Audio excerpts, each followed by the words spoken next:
Hey guys, it's Spookay. So today I'm gonna be reviewing Sideware. So this is something I'm actually pretty excited for. Um, so I've been using this cheat for like the past 3 or 4 days. I feel like I have enough like experience to talk about it. So here we go. Now this is not gonna be like a regular video where I just kind of make my settings and then play a game or two. I feel like I'm kind of getting bored of what I used to do, like that type of format in terms of videos. So this is kind of just like a summary of what I've realized. But I really was pretty excited for this client. Not because it's like an internal client, right? Because the developer of this client used to make a lot of external clients in the past. So I'm really glad that he's kind of getting into like internal clients because in terms of functionality and just more expandability. Internal clients is just way better in terms of that, and I feel like it's like a challenge for developers to make stuff like this. So I respect people that really can make a good internal client, like Vape Light, Entropy, stuff like that. Those are all really good internal clients. And speaking of Entropy, you guys will be excited for tomorrow probably. Anyways, now there's a lot of new stuff with this cheat comparing to like Yukio, which is like his past cheat, which is now sold to someone else, I believe. So there is some regular aim assist, auto clicker reach, and W tap. Now I really do like how like you can even set reaction time for this. So it's basically like when the aim assist starts, it kind of have a delay before it starts to kind of make it not look like you just instantly start aim assisting. Very nice. There's also implementation of multipoint. I don't like how it's implemented because you can't really fully utilize multipoint without vertical aim assist, and there is no vertical aim assist as far as I can see. I mean, yeah, so you don't really need to use this. And the reason is because when you use multipoint, it's hard to explain this, but depending on the way you're looking at your opponent, right, you can maximize the reach that you're getting. Like you can maximize it, but without vertical aim assist, you don't really get the full benefit of it. So I just feel like it's kind of a miss. You know, he kind of neglected some issues and parts. So, but I'm pretty sure he'll add it soon. So that's good. And then you have auto clicker, which you can set at average CPS. I always like the average CPS thing because instead of two sliders, just one. So let's say if you set it 10, right? In reality, it's probably gonna deviate from 8 to 12, which is like 2 CPS above, like, let's say 14. I'm using 14. It's probably gonna go from 10 to like 16, to kind of go back and forth between the two. And then this jitter, which I never really use, and there's a trigger bot, so you don't have to click whenever your crosshairs on the enemy, it'll just start clicking for you. So if you want to use that, that's cool, but I don't use that because I don't really think that looks legit at all. And then velocity, your usual stuff, pretty self-explanatory. I mean, at the end of the day, this is a ghost client. It's not a blatant client. It's made for HCF servers, practice PvP. Throwpot? Oh, this is really nice right here. I like to use it. I feel like throwpot is one of those modules that's really underlooked, but I like how RZY implemented this. But basically, this is something I've been like, it's only so good because Manthe did it in the past with Vape, which is very good. So it basically calculates the amount of health that you have. Well, I have to go game of 0 for this, but um, it basically calculates. Well, I can't go survival, I guess. Okay. Basically, if you have like, you have 10 hearts, right? If you have like 2 hearts left, one pot usually heals 4 hearts or 4.5 hearts. So when you're 8 hearts, when you press the Q once, it'll throw 2 pots. It'll use the pots as efficiently as it can, which is very important because when you play pot PvP, pot efficiency is a very important element. So it's always like, it's nice to have this feature. I just feel like instead of throwing like one throw or two throw. So this is very nice. I like to use a smart mode.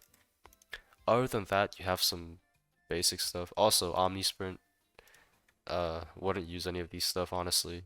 I mean, it's really useless.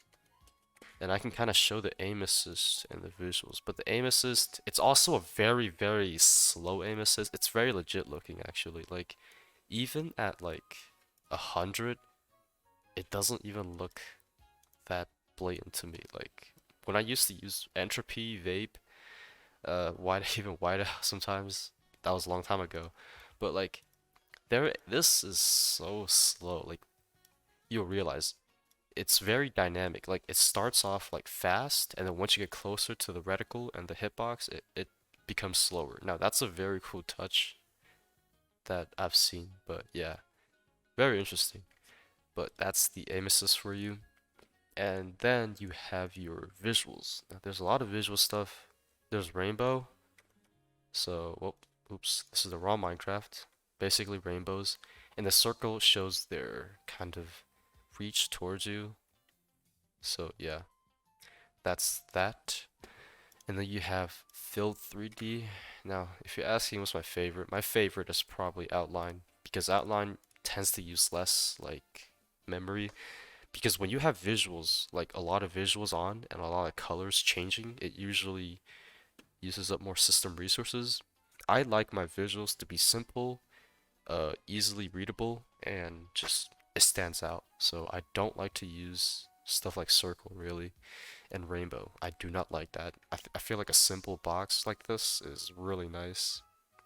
But now it's nighttime, so it's probably better to use like a different color. There's also target info, so you can do the... Oh, that's another issue with this client. As you can see, some stuff actually crashes. I didn't mention it earlier because I didn't expect it to crash because this is a different version, but a lot of stuff like the anti-bot modulus, the watermark works, but it's gonna crash our game, so that's really not great. Um, and there's radar, which you can use, but I don't really find it useful unless you play HCF. And then there's searches, right, which is also geared towards HCF. Um, you can kind of do the search frequency and the radius. Now, usually radius, I wouldn't use it like really high because it's gonna kill your frames. Unless you have a dual RTX 3080, then go for it. And lastly, my favorite part of the cheat is here, the config system. It looks really like Vape Light's system, which is good. There's a private and public, and then you can download it, which is cool, and you can also delete it. And that's pretty much it for the cheat. Oh, I didn't talk about pricing, did I? So, the pricing of the cheat is quite fair, I'd say. Now, I feel like people are starting to like trend over to a monthly subscription thing, and it's a good or bad thing. Number one, it's good for the company, obviously, because when you have a cheat that just offers lifetime subscription, you're really limiting yourself in terms of longevity because maybe in the first few months you'll get a lot of sales, a lot of customers, but as time goes on, people just wouldn't really buy it because hey, they already have it for a lifetime. They don't need to buy it again. But with a monthly subscription, here's the problem. It's like what, $8.99 a month, $10 a month, $15 a month. The majority of the people that cheat in Minecraft are like what, 8 to like 16 years old. Um, yeah, so it's very hard to like sustain that type of payment. However, I do like Sideware for one thing. It's not super expensive at the yearly option, which is $30 a year. I feel like this is a very cheap and reasonable like price point. Whereas like the monthly $8.99, I mean you can probably get it for a month and try it, and if you like it, go for the yearly. That's my recommendation. If you're into something like this, buy it for a month. If you like it a lot and you use it a lot, then go for the yearly. And I'm pretty sure, I mean, even a year is a long time, so I feel like it's a really good pricing. I like how he did the pricing actually.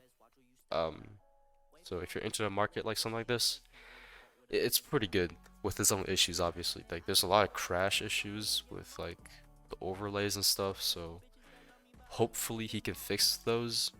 Granted, it's still currently like in beta according to the website.